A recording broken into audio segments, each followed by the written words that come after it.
So, the first Wednesday without dispatch was a couple of days ago, and I think I want to kill myself. I had about a week now to think and reflect about dispatch as a whole, and I used that time to gather my thoughts and see what other people are thinking after season 1 ended. Now, this was mostly looking at Reels and the dispatch Reddit, but I do have the feeling that I now have a clear take on what I thought of the ending of this wonderful game. So, like in my How Will Dispatch End video, I'll quickly share my thoughts on the last 2 episodes. Then I'll be reacting to myself and all the terrible theories I had, and lastly, I'll just share a final few words on the game, including what I think of a potential Season 2. Again, this video is mostly for myself, putting my opinion in a time capsule and seeing how it ages over time. But of course, I am very interested to see what your opinions are after the first week without dispatch. Speaking for myself, I have found that my opinion has become a bit more nuanced with time. And although many of my original thoughts have remained the same, I do see a few things differently, but we'll get there later. Anyways, let's briefly take a look at the last 2 episodes of Dispatch to see if Ad Hoc stuck the landing.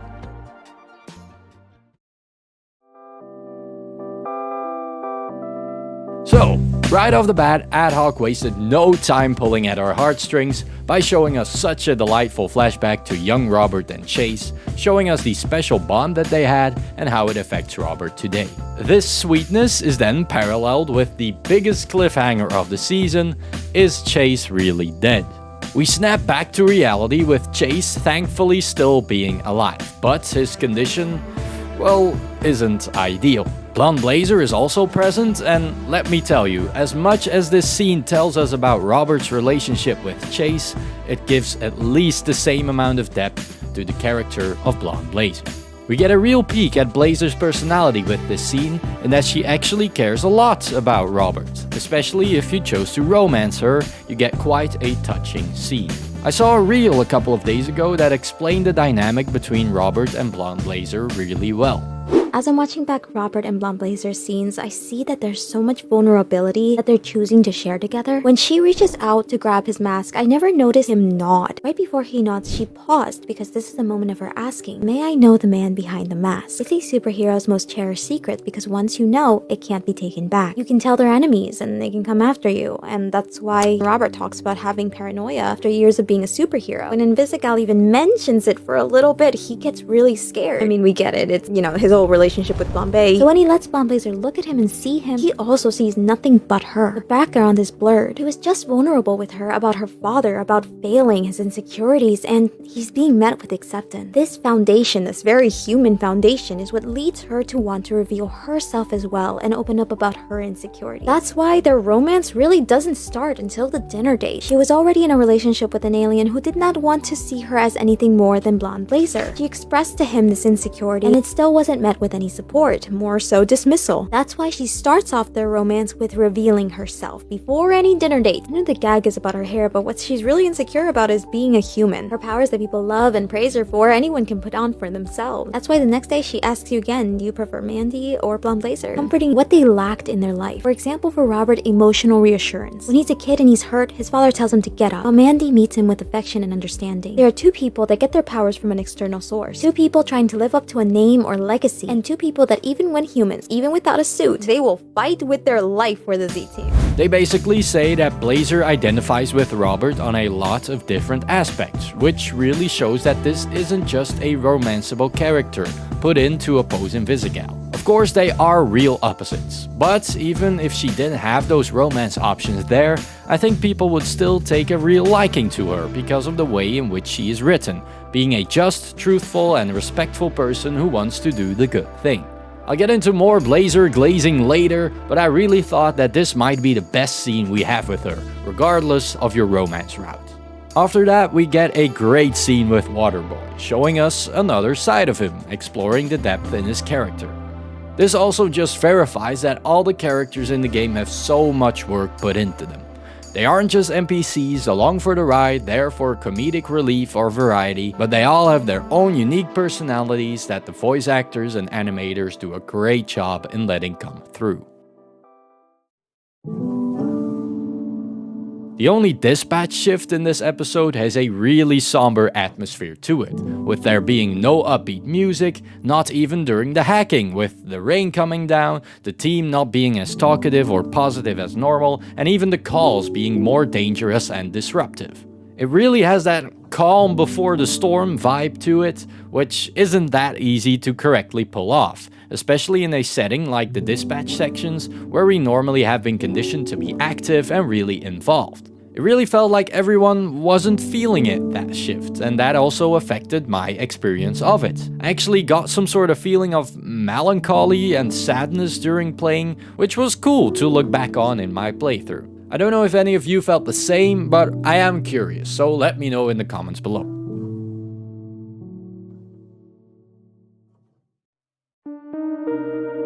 After our dispatching duties, one of my personal hardest decisions arrived.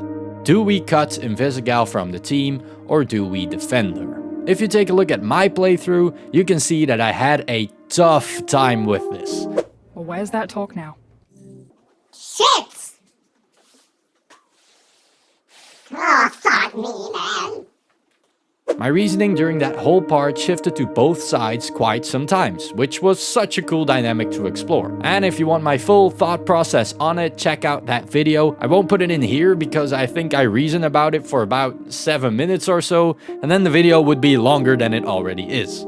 But spoiler alert, I ended up defending her, mainly because of Chase. He sacrificed himself for her, and letting that sacrifice go to waste felt really wrong in the moment to me. I also looked at it from Invisigal's perspective. From what we know, she needed goodness around her in that moment where everyone is doubting her again. Cutting her would just be giving up on the Phoenix program, of which Invisigal is the prime example. Of course, right after that, we get the reveal that she was indeed in cahoots with Shroud at the beginning of the game, which is, quite frankly, the only theory that I got right in my other video. Now at this point, I was way too deep into the good mentor arc that I just forgave her, which in retrospect is interesting to think about. Because I had been pretty much convinced that she planted the bomb on Mecha Man from the get-go, I had already processed that twist and was already thinking forward. But if you think about it from Robert's perspective, it is of course very different, because at the end of the day she did go and get the Astral Pulse for Robert. So TLDR, top tier writing, man.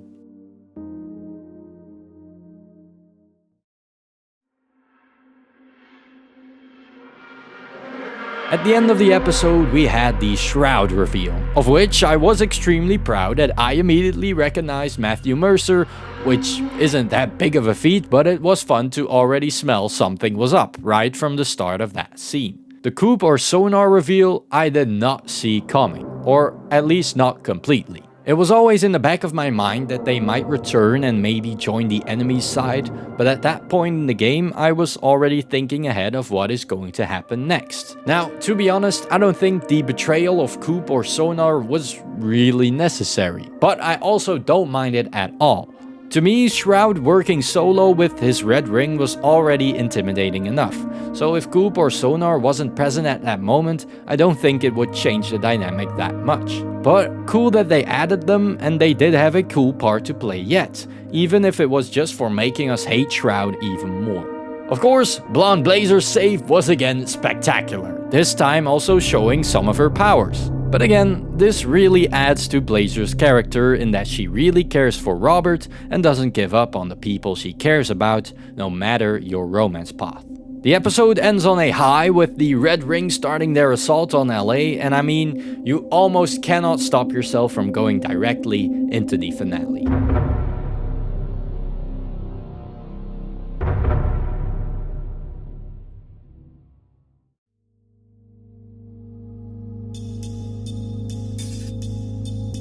And then, episode 8, the finale. In my opinion, and I think I'm really not alone in saying this, but Ad Hoc nailed the last episode of Dispatch. Looking back at my playthrough during the writing of this video, I can't help but get some of that nervousness back which I was experiencing during that entire episode. It's funny to see how I immediately turned on focus mode in my brain and actually forgot to be entertaining. I mean, I was just enjoying the game so goddamn much. It just felt like every aspect of what makes this game so great was turned to 100 the entire time. The dispatching was awesome. Seeing all the work you put in creating good synergies pay off, even with lower morale, was so rewarding. I was so happy that I at least got to experience Phenomenon for a tiny bit during playing, but I was also sad that I missed out on Blonde Blazer's appearance. I guess I was just too good. No, but everything during this shift was top tier. The voice lines, the calls themselves, the cinematics before and in between, and of course all the fun new mechanics that we had to pay attention to, with the greater call range, the Z-team not returning to Torrance anymore, defeating Cooper sonar. All of this was a perfect last shift. I don't think I needed anything more than that. But then of course we get to the climax, Shroud's infiltration into SDN Torrance. Let's quickly go through the different parts in this climax. So first we have that whole sequence with Invisigal. I found it cool that they hardwired Roy to be anti-Vizzy in this moment. It just added that extra doubt that really adds to the rising tension of the episode. And you almost have no time to think about it really. It's all going so fast, so trying to figure out if Vizzy is indeed a double agent or not is hard in this moment. And so you almost just have to go with your gut feeling, and in my case, I decided to free her. We get some classic Dispatch peen comedy for a sec, right before we get into our suit and the final confrontation begins.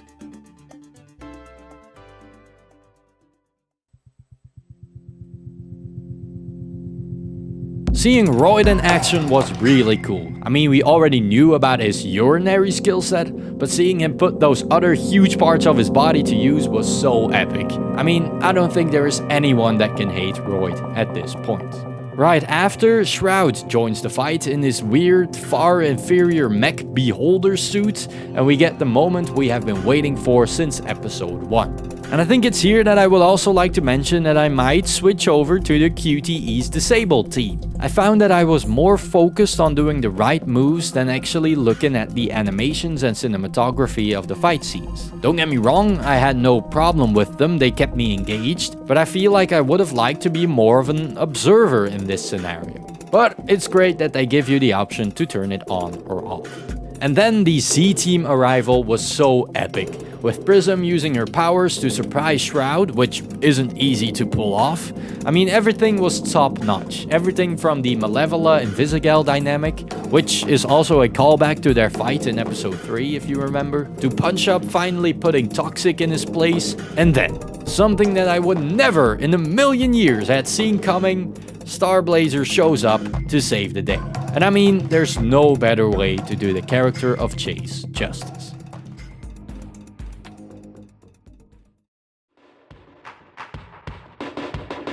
The final stand of Shroud was such a treat for us as a player to experience after the emotional journey that we all experienced for the 8 episodes of this game. Seeing the Z-team pop off all together really gave me those endgame level chills. And whatever you may think about that movie, everyone can agree it does feel and look epic. Everyone doing their part with the iconic music in the background, you just can't help but smile, man.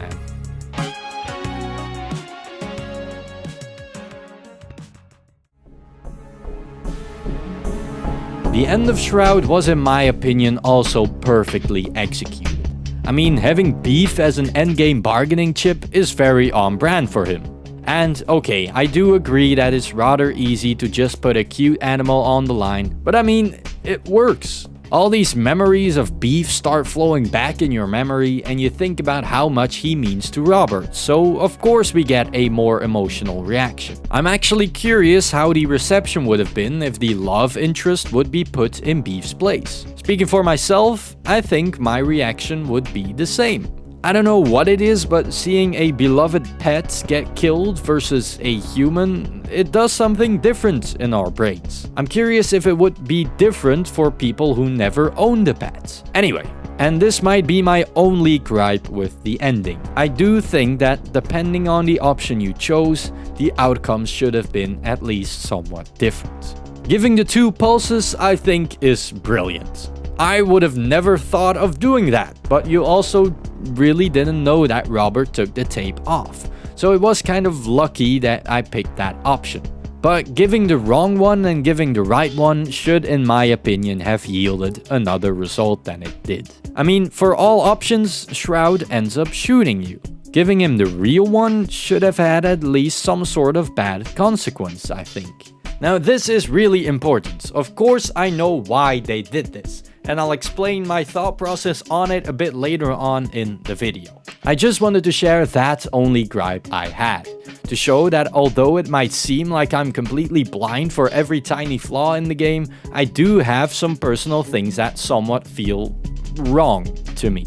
But that's why it's important to take a step back and look at the game as a whole and try to remove your own subjectivity for a brief moment to evaluate the game as a combination of every aspect of game design. Nonetheless, with that being said, you of course get to choose to kill or spare Shroud.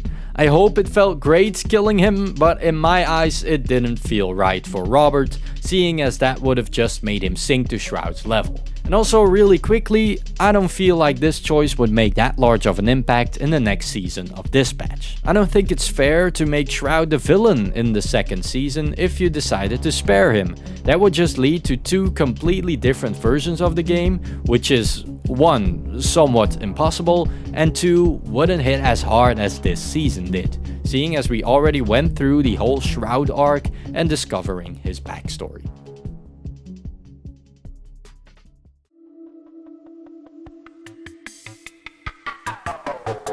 Lastly, the epilogue was really sweet. As you can see, I was constantly smiling during my playthrough, and I couldn't help but feel sad that it was over. I mean, you've made such a fun connection with these characters over the weeks, so letting them go feels honestly painful. Wednesdays will not be the same for a while. Every part of the epilogue was pure gold. The talk with Vizzy, the interview with Chase, the C-Team being proud of themselves, the talk with Mandy, and finally the picture at the end. I mean, the internet was not wrong. This honestly was peak. You might brush this off as feel-good gaming and say that the story lacks impactful consequences, but I think that's also not what Ad Hoc was only going for. They tried to make a story of redemption and hope, of fixing things that are broken both in the literal sense but also in the emotional sense. And I mean, they 100% succeeded in telling that specific story. There's no denying that.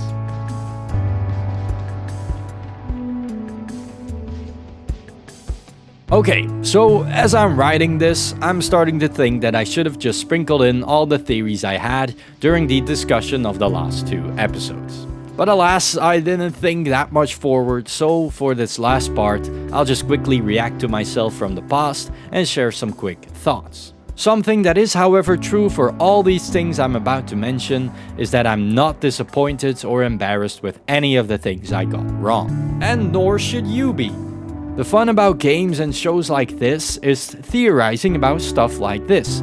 It kept you engaged and it made you invested in the story even more. I saw quite some people online, also in my comments, who said that we should just believe what the game is telling us and not question the different possibilities. And I don't know about you, but this sounds rather boring to me. So here again, some of my wacky theories, now with a quick remark on each theory, seeing as we now know the results.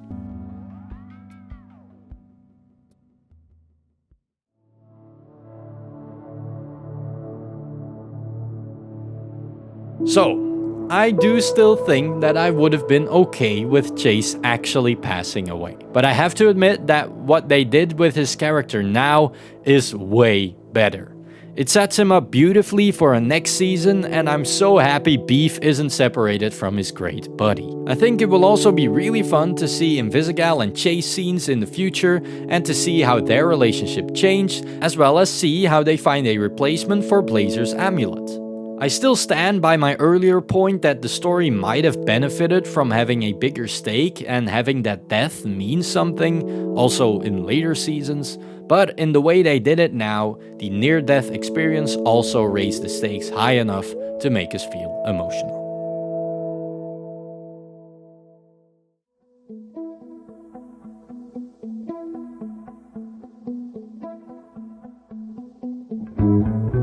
For this, I think it's important to talk about 3 characters, namely Coop, Sonar, and Invisigal. So, the main point of episode 6 was, how did Shroud know where the pulse was? And I will still stand by past Rarolds in that he probably just hacked into the SDN and found it himself. Invisigal then found this out and then briefed Robert and the C-team on it during the house party. However, it could also be that Coop or Sonar found it through some connections that they still had with SDN and helped Shroud find the location. Now, of course, there is a lot to be said for Invisigal's role in all of this. In these last 2 episodes, we get quite the information dump on what her motives were and whose side she was on. As was the case in the previous episode, I would highly recommend watching this video from Pixelated, where he goes into more detail on how the Invisigal double agent situation worked. I think he explains her arc perfectly, in that she was constantly in conflict with herself about becoming a hero or villain, and how she feels connected with Robert. But check out Pixelated's video on it because he goes into way more detail. In my opinion, although it was a bit confusing sometimes, they really did Invisigal justice in these last episodes. And of course, I think it was intentional for her arc to be a bit confusing at times, because she herself was constantly battling with her own demons, and I think they showed that perfectly. And okay, no one can deny that the narrative pushes her quite a bit more than Blonde Blazer's route, which isn't exactly a bad thing. I think this season really benefited from having such a strong emphasis on her story, seeing as she's the prime example of what the Phoenix program aims to do. Regardless if you try to romance her, I think the whole concept of Robert's mentorship over Courtney was more important than the romance portion. That is also what a lot of people get wrong from the locker room scene. All I wanted from this was for you to look at me the same way you look at Blazer. Even if it was just once, you know? That'd have been enough. I don't know what you mean by that. Yes. You do.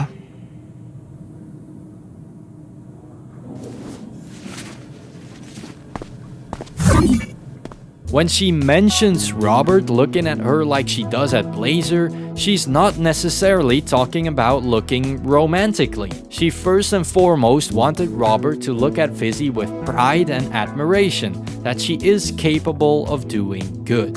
And I think this is maybe the most important scene for understanding Invisigal's arc in this whole season.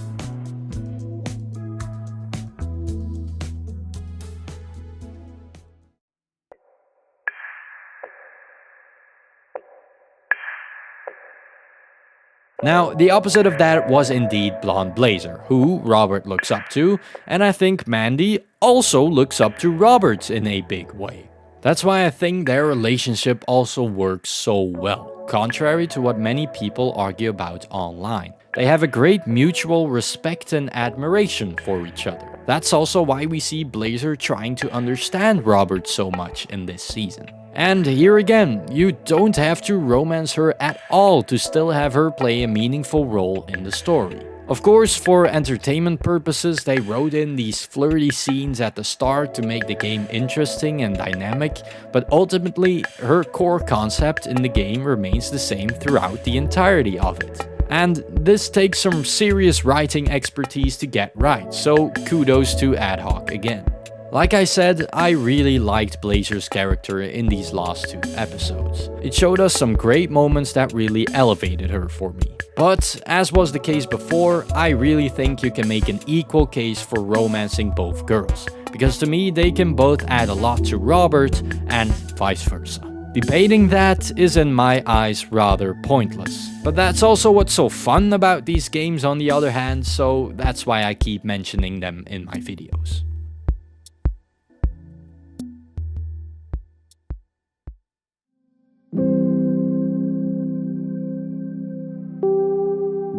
And lastly, to cap off my wacky theories for the last episodes, we had the theory that Shroud would be revealed as Robert's dad. And of course, I do have to admit that that theory was the weirdest one. Although, to defend myself, it had quite a few things going for it. But in the end, I'm glad that they went about it in the way they did. Elliot was a great villain in his own right. But I do think that without reading the comics, his presence does feel a bit, I don't know, neglected.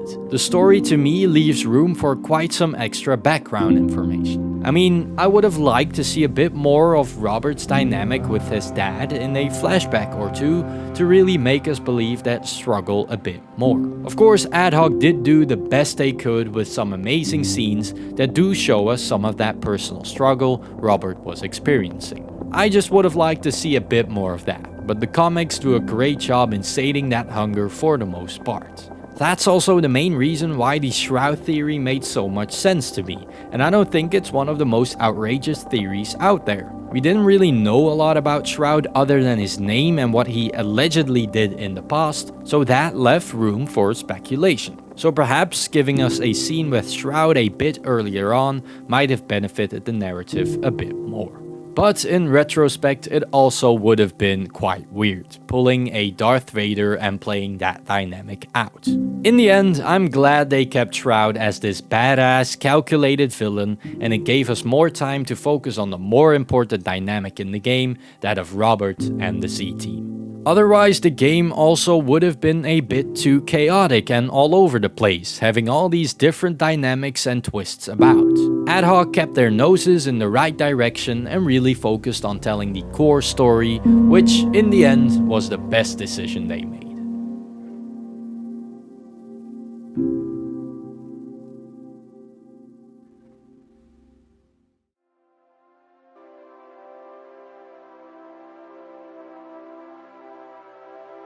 Okay, at this point I've given up on making this video as concise as possible, because there is just way too much to unpack. And believe me, I could keep talking and discussing things about the game. In this last part of the video, I just wanted to touch upon some points of critique that I saw online. And some of them make really valid points. I just want to express my view on them really quickly. So one thing that I saw a lot from the very beginning is that your choices in the game don't really matter. And in a sense, I can agree. In the grand narrative, there is indeed a set way in which things will go and play out. We will always have the fight in the end with Shroud, we will always be forced to go on a date with Mandy or Courtney, and we will always have to fight the member that we cut in episode 3. But in my opinion, this doesn't matter at all. In the Play, Watch, Listen podcast with Alana Pierce, who also plays Malevola by the way, they recently had the director of Ad Hoc on, who thoroughly explained why they went about it the way they did. For all the people that are frustrated about the game not considering your choices, I highly recommend watching that video. I can't do it justice by explaining it to you. I've put the episode in the description with the correct timestamp. Give it a listen, because it gives you a great idea that games like this, where every choice ensures a different outcome, really isn't that easy to make. Ultimately, the choices you make revolve around your experience of the game. Who do you want your Robert to be in this set story? Who do you want the other characters to be in relation to Robert in this set story? The choices you make affect how you experience the story, not how the story goes. God, I'm completely butchering explaining this, and this really goes into the question of how to do good writing in media, of which, for the record, I don't know anything about. But from watching that episode, I did get a better understanding of what it takes to make a game like this, and it really made me respect the whole team even more. Just click off this video and go watch that one instead, because it's just so damn interesting.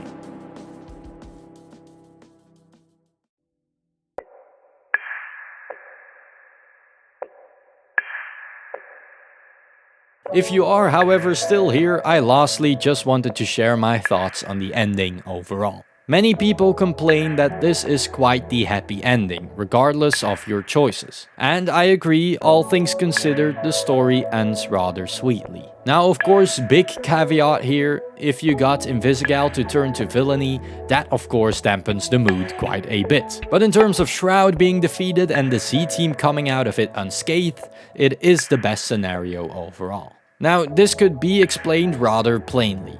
There wasn't an endless budget to work on, so coming up with entirely different endings for each option and choice we made would have asked for a lot more work. And of course, we needed a satisfying conclusion for this season, which, by the way, Ad Hoc of course didn't make with a next season in mind. They did of course leave some things open to explore in the future if the game did well. But it was important that if the game didn't get the traction it got, it needed to at least tell a nice completed story, otherwise we'd all leave dissatisfied. So considering this, I think that they told the best story they could, and the reviews and stories from the majority of players tell the same thing. I also mentioned this at the end of my episode, but it will be difficult to make the next season even better than this one. Will they pull it off? I have zero doubt. But it will be difficult, especially because, depending on your playthrough, the role of Invisigal, for example, will be drastically different. So we'll have to see what they'll do.